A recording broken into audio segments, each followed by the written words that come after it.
السلام علیکم. بسم اللہ الرحمن الرحیم. قل ان کنتم تحبون اللہ فاتبعونی یحببکم اللہ فیغفر لکم ذنوبکم واللہ غفور الرحیم. قل اطیعوا اللہ والرسول فإن تولوا فإن اللہ لا يحب الکافرین. ان اللہ اصطفى آدم ونوحا وآل ابراہیم وآل عمران علی العالمین. ذریاتم بعضها من بعض واللہ سمیع علیم. اذ قالت امرأة عمران ربی انی نذرت لک ما فی بطنی محررا فتقبل منی انک انت السمیع العلیم. فلما وضعتها قالت ربی انی وضعتها انثى واللہ اعلم بما وضعت ولیس الذکر کالانثى وانی سمیتها مریم وانی اعیذها بک وذریتها من الشیطان الرجیم.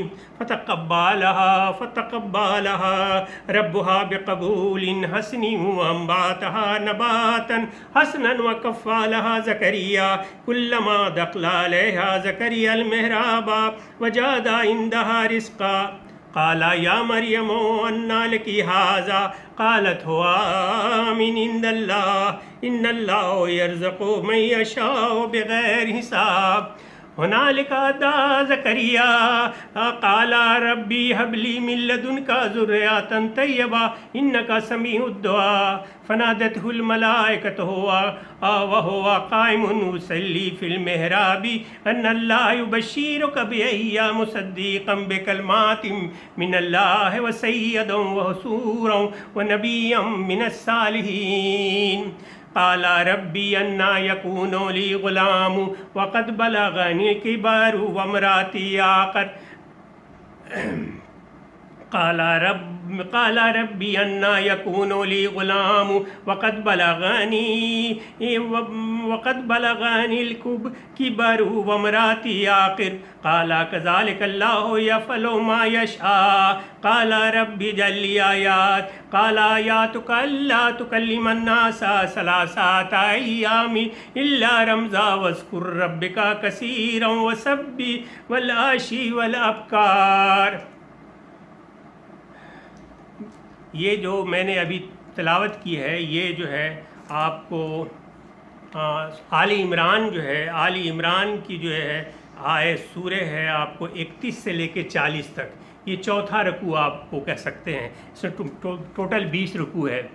اور دوسری بات یہ ہے کہ آل عمران بہت امپورٹنٹ ہے. میں اس پہ بہت پتہ نہیں مجھے کیا اس سے محبت ہے. اور کہتے ہیں کہ یہ آپ کو جو ہے آخرت کے دن جو ہے قیامت کے دن کے لیے اور حساب کتاب آنے کے دن جو ہے یہ اللہ تعالیٰ سے سفارش کرے گا اور کہ اللہ اس سے بخش دے. تو اس کی بڑی امپورٹنٹ ہے. اس میں زیادہ تر جو زور ہے مسلمانوں کو بھی تنبیہ کیا گیا ہے اور عیسائیوں کی کہانی ہے. عیسیٰ علیہ السلام سے ریلیٹڈ ہے ساری چیزیں. اس کا میں معنی تھوڑا سا بول دیتا ہوں کہ آپ کو ہے کہ اس میں ہے آپ کو جو ہے پہلا جو صورت قل ان کنتم تحبون اللہ فاتبعونی یحببکم اللہ فیغفر لکم ذنوبکم واللہ غفور الرحیم. کہہ دیجئے اگر تم اللہ سے محبت رکھتے ہو تو تم میری تابعداری کرو. یعنی اللہ تعالیٰ رسول صلی اللہ علیہ وسلم سے کہہ رہے ہیں کہ کہہ دیجئے اگر تم اللہ سے تعالیٰ سے محبت رکھتے ہو تو تم میری تابعداری کرو. خود اللہ تم سے محبت کرے گا اور تمہارے گناہ معاف فرما دے گا اور اللہ تعالیٰ بڑا بخشنے والا مہربان ہے. یہود اور نصارہ دونوں کا دعویٰ تھا کہ ہمیں اللہ سے اور اللہ تعالیٰ کو ہم سے محبت ہے. یعنی یہود بھی عیسائی بھی اور یہودی دونوں ہی کا دعویٰ تھا کہ ہمیں اللہ سے اور اللہ تعالیٰ کو ہم سے محبت ہے. بالخصوص اس میں جو ہے عیسائیوں نے حضرت عیسیٰ اور مریم علیہ السلام کی تعلیم و محبت میں جو اتنا غلو کیا کہ انہیں درجہ الوہیت کسے کہتے ہیں جسے کہہ لیجئے آپ کے معبودیت یعنی کہ اس پہ فائز کر دیا کہ نعوذ باللہ وہ اللہ ہیں اور یہ ہے نعوذ باللہ.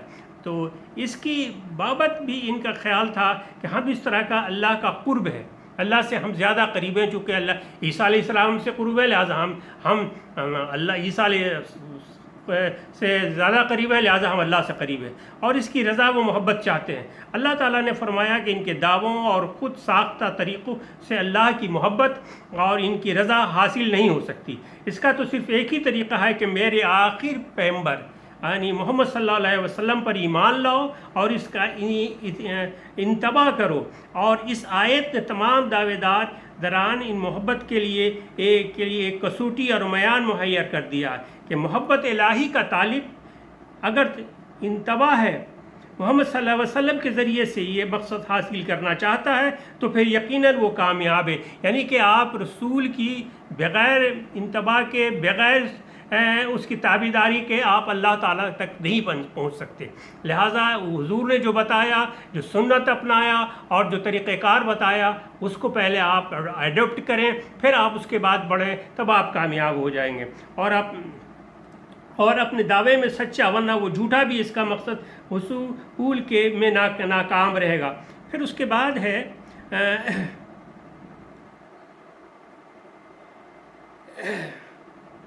قُلْ آتِیُوا اللَّهَ وَرَسُولَهُ فَإِن تَوَلَّوْا فَإِنَّ اللَّهَ لَا يُحِبُّ الْكَافِرِينَ، کہہ دیجئے کہ اللہ تعالیٰ اور رسول کی اطاعت کرو، اگر یہ منہ پھیر لیں تو بے شک اللہ تعالیٰ کافروں سے محبت نہیں کرتا۔ یعنی کہ اس کے اللہ سے اس کیا محبت حضور صلی اللہ علیہ وسلم سے اگر تم نے نفرت ہے تو اللہ تعالیٰ آپ سے محبت نہیں کرتا۔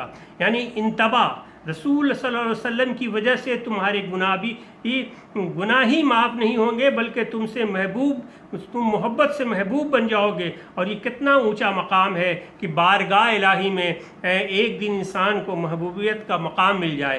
تو بغیر رسول کے آپ نہیں، ایک تو ہوتا ہے نا کہ اللہ سے آپ رسول پہ کر رہے ہیں، نہیں، رسول کا حکم مان رہے ہیں اور اس کی جو ہے انتباہ، یعنی کہ ان کے فالوور، آپ فالو کر رہے ہیں ان کی انسٹرکشن کو کہ کیا کیا، کس طرح کھاتے تھے، کس طرح کرنا چاہیے، کس طرح سلام کرنا چاہیے، وہ ساری چیزیں خوبی آپ میں ہونی چاہیے۔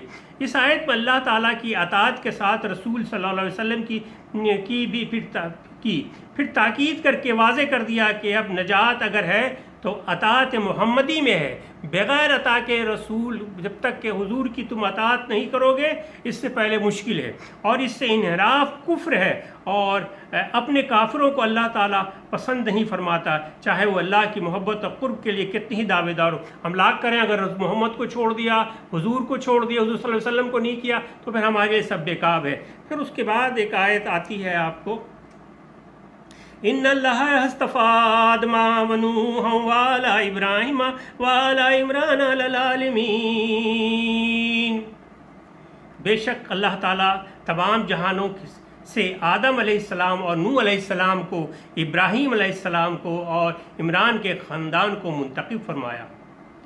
دیکھیے انبیاء کے خاندان میں، یعنی کہ انبیاء علیہ السلام کے خاندان میں دو عمران گزرے ہیں، ایک حضرت موسیٰ علیہ السلام کے والد کا نام تھا، دوسرا جو ہے حضرت بی بی مریم کے والد کا نام تھا۔ یہاں پہ چونکہ ساری کہانی چل رہی عیسیٰ علیہ السلام سے ہے تعلق، تو یہاں جو یہ اکثر مفسرین کا کہنا ہے کہ یہ مریم علیہ السلام کے والد سے ہے۔ اچھا، اس میں ہے، اس آیت میں اللہ تعالیٰ نے خاندانوں کا ذکر کیا ہے، جس میں 3 خاندان کو بتایا ہے۔ اس میں دیکھ لیجئے گا کہ کہا گیا ہے کہ آپ کو ان اللہ اصطفیٰ آدم نوح ابراہیم ان اللہ اصطفیٰ آدم و نوح وآل ابراہیم وآل عمران علی العالمین۔ اللہ تعالیٰ نے ان 3 خاندانوں پہ جو ہے اور بھی زبردست یعنی کہ فضیلت بخشی ہے اور فضیلت عطا فرمائی۔ ان میں سے پہلے آدم علیہ السلام تھے، جنہیں اللہ تعالیٰ نے اپنے ہاتھ سے بنایا۔ یہ جاتا ہے کہ اللہ تعالیٰ نے ان کو اپنے ہاتھ سے بنایا اور اس میں اپنی طرف سے روح پھونکی۔ اس کے بعد پھر جو ہے آپ آ جائیے اور ملائکہ سے حکم ہوا کہ سجدہ کرو، اور جو ہے آدم کو اسم کا میں نے تعلیم دے دیا، علم دے دیا کہ وہ پوچھنے بتانے لگے یہ ہے وہ ہے، جبکہ ملائکہ اس معاملے میں پیچھے رہ گئے، اور انہیں جنت میں یعنی کہ ان کا رہائش پذیر کیا۔ پھر ان کو زمین میں بھیج دیا، جس میں ان کی بہت سی حکمتیں تھیں، اللہ تعالیٰ کی بہت تھی۔ دوسرے نمبر پہ حضرت نوح علیہ السلام کا ضرورت ہے کہ ہے آپ کو ان اللہ اصطفیٰ و آدم و نوح، یعنی نوح علیہ السلام میں بھی اس سے اللہ تعالیٰ نے فضیلت کافی دی، انہیں اس وقت کا رسول بنا کر بھیجا جب لوگوں نے اللہ کو چھوڑ کر معبود کو یعنی بتوں کو معبود بنا لیا، انہیں لمبی عمر عطا فرمائی، اور انہوں نے اپنی قوم کو 950 سال تبلیغ کی، 950 سال تک تبلیغ کرتے تھے، چند افراد کے سوا کوئی آپ پر ایمان نہیں لایا، آخر میں آپ نے بد دعا کی، اہل ایمان کے سوا تمام لوگوں کو غرق کر دیا۔ اس میں ہوا، اس میں ان کے ایک بیوی اور ایک بیٹا، وہ بھی نہیں ان کے سے خلاف ہو گئے تھے، اور وہ پہاڑ پہ چڑھ گیا بیٹا، وہ نہیں آیا، بیوی بھی نہیں، ایک بیوی بھی رہ گئے، تو انہوں نے اللہ سے پھر دعا کی کہ اللہ یہ میرے اب طوفان آیا، سب کو غرق، بلاتے رہے بیٹے کو، اس نے کہا میں اونچائی پہ ہوں، مجھے کچھ نہیں ہوگا، تو انہوں نے اللہ سے دعا کی تو اللہ نے کہا وہ تیرے نہیں ہیں، تو یہ تیرے نہیں ہے، اور پھر طوفان اور جو آیا سب کو غرق کر دیا۔ اس کے بعد پھر ابراہیم علیہ السلام کے بارے میں کہا گیا ہے، آل ابراہیم کو یہ فضیلت عطا کی کہ ان میں انبیاء و سلاطین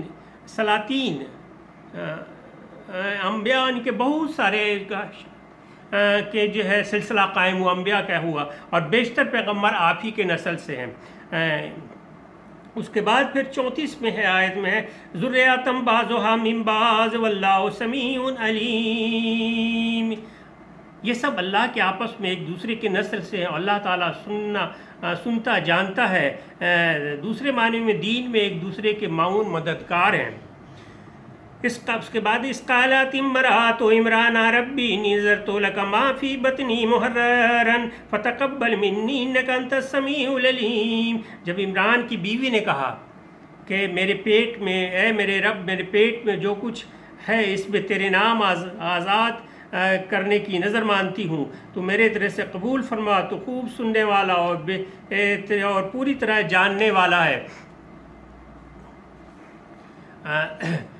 تو اچھا اس کے بعد پھر آ جائیے ہے فلما وضعتها قالت ربی وانی وضعتها انثى واللہ اعلم بما وضعت وليس الذکر كالانثى وانی سمیتها مریم وانی اعیذها بک وذریتها من الشیطان الرجیم، جب بچی کو جنا تو کہنے لگی کہ پروردگار مجھے تو لڑکی ہوئی، اللہ تعالیٰ کو خوب معلوم ہے کہ کیا اولاد ہوئی ہے، اور لڑکا لڑکی جیسا لڑکی جیسا نہیں، میں نے تو اس کا نام مریم رکھا ہے، میں اسے اور اس کی اولاد کو شیطان مردود سے پناہ میں دیتی ہوں۔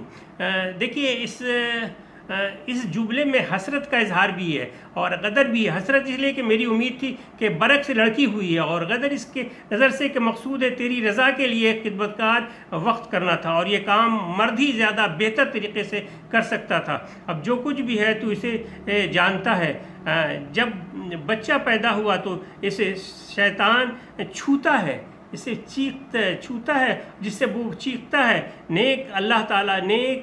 لیکن اللہ تعالیٰ نے حضرت مریم اور علیہ السلام اور ان کے بیٹے حضرت عیسیٰ علیہ السلام کو محفوظ رکھا، یعنی کہ اس کے بعد پھر آپ آ جائیے ہے فتقبلها ربها بقبول حسن وانباتها نباتا حسنا وكفلها زكريا كلما دخل عليها زكريا المحراب وجد عندها رزقا قال يا مريم أنى لك هذا قالت هو من عند الله إن الله يرزق من يشاء بغير حساب۔ پس اسے اس کے پروردگار نے اچھی طرح قبول فرمایا اور اسے بہترین پرورش دی، اس کی خیر خبر لینے والا زکریا علیہ السلام کو بنایا۔ جب کبھی زکریا علیہ السلام ان کے حجرے میں جاتے، ان کے پاس روزی رکھی ہوئی پاتے تو وہ پوچھتے اے مریم یہ روزی تمہارے پاس کہاں سے آئی ہے؟ وہ جواب میں دیتی کہ یہ اللہ تعالیٰ کے پاس سے، بے شک اللہ تعالیٰ جسے چاہتا ہے بے شمار روزی دیتا ہے۔ دوسری بات یہ ہے کہ اس کے بعد پھر آ جاتا ہے کہ ہنالک دعا زکریا ربہ قال ربی ہب لی من لدنک ذریۃ طیبہ انک سمیع الدعاء۔ دوسری بات پہلے میں آپ کو بتاؤں، جب ان کے پھل دیکھا کہ ساری جگہ پہ اس کے بعد پھر اللہ تعالیٰ نے دعا کی، یعنی زکریا علیہ السلام نے ہاتھ اٹھایا اور دعا کی. حضرت زکریا علیہ السلام جو تھے مریم کے خالو تھے، اور ایک پیغمبر ہونے کے لحاظ سے وہی سب سے بہترین کفیل بن سکتے تھے جو حضرت مریم کی مادی ضروریات اور علمی و اخلاقی تربیت کے لیے تقاضوں کو صحیح اہتمام کر سکتے. اچھا، حجرہ سے مراد ہے وہاں جہاں وہ رہتی تھی، وہاں قیام کرتی تھی. اچھا، جس میں حضرت مریم علیہ السلام رہائش پذیر تھے. یعنی رزق سے مراد پھل ہے. رزق جو ہے نا، اس میں رزق کا ذکر آپ نے پڑھا ہوگا، دیکھا ہوگا، سنا ہوگا. ان اللہ یرزق من یشاء قالا یا مریم یا زکریا، یہ ہے نا، زکریا المحراب وجاد عندها رزقا. کہاں سے یعنی کہ رزق جو ہے، تو یہ رزق جو ہے سے مراد پھل ہے. یہ پھل ایک تو موسم کا ہوتا ہے، غیر موسمی ہوتا ہے. تو یہ غیر موسم کے پھل تھے. تو اس سے ان کو بڑا تعجب ہوا کہ یار یہ پھل کہاں سے آ گئے، یہ پھل تو بغیر موسم کے ہیں، کہاں سے آ گئے؟ تب انہوں نے کہا کہ اللہ نے دیا. اچھا، اس مقصد تھا. اس کے بعد یہ ہوا کہ ان کے دیوان میں دیکھیے معجزات سے یہ پورے بھرا ہوا ہے کہ جو ہے کہ انہوں نے دیکھا کہ یار یہ بچی ہے اور اس کو پھل آ گیا اور یہ بغیر موسم کے. تب ان کو دل میں کچھ خواہش پیدا ہوئی، اور خواہش اس لیے ہوئی کہ عمر کے اس حصے میں تھے، ضعیف تھے، تو اور بیوی ان کی بانجھ تھی، بانجھ اولاد نہیں دیتی ہے. تو انہوں نے اٹھایا، ہاتھ اٹھا کے دعا کیا کہ اے پروردگار، بغیر موسم کے پھل دیکھ کر حضرت زکریا علیہ السلام کے دل میں بڑھاپے اور بیوی کی بانجھ ہونے کے باوجود یہ آرزو پیدا کہ کاش اللہ تعالیٰ انہیں بھی اسی طرح اولاد سے نوازے. چنانچہ بے اختیار دعا کے لیے ہاتھ بارگاہی میں اٹھ گیا. تو اس کے بعد پھر یہ کہانی جب ہوئی تو اللہ تعالیٰ نے جو ہے بس فرشتوں نے آواز دی کہ پھر انہوں نے دعا کی کہ اللہ تعالیٰ مجھے بھی کوئی ایک اولاد عطا فرما، پروردگار پاکیزہ اولاد فرما، پروردگار میرے پروردگار مجھے اپنے پاس سے پاکیزہ اولاد فرما. اس کے بعد پھر وہاں سے جو ہے جو آیت آتی ہے فنادته الملائکۃ وهو قائم یصلی فی المحراب ان اللہ یبشرک بیحییٰ مصدقا بکلمات من اللہ وسیدا وحصورا ونبیا من الصالحین. بس فرشتوں نے آواز دی جبکہ وہ حجرے میں تھے، کھڑے ہو کر نماز پڑھ رہے تھے، کہ اللہ تعالیٰ نے تجھے یحییٰ کی یقینی خوشخبری دیتا ہے جو اللہ تعالیٰ کی کلمہ کی تصدیق کرنے والا سردار، یعنی ضابط نفس اور نبی ہے، نیک لوگوں میں سے. لیکن اللہ کی اس میں ہے، اللہ کے کلمے کی تصدیق سے مراد ہے کہ حضرت عیسیٰ علیہ السلام کی تصدیق ہے. گویا حضرت یحییٰ حضرت عیسیٰ علیہ السلام سے بڑے ہوئے، حضرت یحییٰ علیہ السلام جو ہے عیسیٰ علیہ السلام سے بڑے ہوئے، اور دونوں آپس میں خالہ زاد بھائی ہوئے. دونوں نے ایک دوسرے کی تائید کی. سیدوں و حصوروں ہے نا، سیدوں کے معنی ہے سردار، حصوراً کے معنی ہیں گناہوں سے پاک، یعنی گناہوں کے قریب نہیں بھٹکنے والا. کہنے لگے زکریا میرے رب، میرے ہاں بچہ کیسے ہوگا، میں بالکل بوڑھا ہو گیا ہوں. یہ آپ کو جو دعا آیت میں نے پڑھی تھی، قال ربی انا یکون لی غلام وقد بلغنی کبر وامراتی عاقر قال کذالک اللہ یفعل ما یشاء. کہنے لگے اے میرے رب، میرے ہاں بچہ کیسے ہوگا، میں بالکل بوڑھا ہو گیا ہوں، میری بیوی بانجھ ہے. فرمایا اسی طرح کا جو چاہے اللہ تعالیٰ کر دیتا ہے. پھر اس کے بعد اس قالات امرام اس کا قال یا ربی اجعل لی آیات قال آیاتک اللہ تکلم الناس ثلاثۃ ایام الا رمزا واذکر ربک کثیرا وسبح والعشی والابکار. کہنے لگے پروردگار میرے لیے اس کے لیے کوئی نشانی مقرر کر دے. فرمایا نشانی یہ ہے کہ 3 دن تک لوگوں سے بات نہ کر سکے گا، صرف اشارہ سے سمجھائے گا. تو اپنے رب کا ذکر کثرت سے کر اور صبح و شام اس کی تسبیح بیان کرتا رہا. یعنی بڑھاپے میں معجزانہ طور پر اولاد کی خوشخبری سن کر اشتیاق میں اضافہ ہوا، اور نشانی معلوم کرنی چاہیے کیا ہوگا، کیسے ہوگا، ذرا مجھے تو پتہ چلے. جو کوئی نا امید تھے وہ اولڈ ایج اور بیوی بانجھ. تو اللہ تعالیٰ نے فرمایا 3 دن کے لیے تمہاری زبان بند ہو جائے گی، آٹومیٹکلی بند ہو جائے گی، اور جو تمہاری طرف سے بطور نشانی ہوگی تم اشاروں سے بات کرو گی. تو یہ ایک تھی کہ میں نے چوتھا رکوع کا یہ کیا ہے، اور اس میں کوئی غرغر کوشش تو یہی کر رہا ہوں کہ اس کو سمجھ کر پھر آپ تک سمجھاؤں، اور اگر اس میں آپ اپنی کامنٹس دیں، اور آپ سے درخواست ہے میرے چینل کو سبسکرائب کیجئے اور کامنٹس دیجئے، ویڈیو کو لائک کیجئے، اور دیکھیے یہ معجزانہ ہے اور ہو سکتا ہے، ہر چیز پاسبل ہے، اللہ کے نزدیک کوئی سی چیز نہیں ہے۔ تو آپ سے بھی درخواست ہے کہ اللہ تعالیٰ آپ کی جو مشکلات ہیں آپ اٹھائیے، یہ نہیں دیکھیے کہ بہت مشکل ہے، کوئی مشکل نہیں ہے اللہ کی طرف، ہاتھ اٹھائیے، اللہ تعالیٰ سے دعا کیجئے، اپنے گناہوں سے معافی مانگیے، وہ بخشنے والا ہے، عطا کرنے والا ہے، درگزر کرنے والا ہے، وہ آپ کو اتنا عطا کرے گا کہ آپ سنبھال نہیں پائیں گے۔ تو میں اس کے ساتھ اجازت بھی چاہوں گا، میرے چینل کو سبسکرائب ضرور کیجیے گا، ویڈیو کو لائک کیجیے گا، اپنے کامنٹس دیجیے گا۔ آپ سے اجازت چاہوں گا۔ اللہ حافظ۔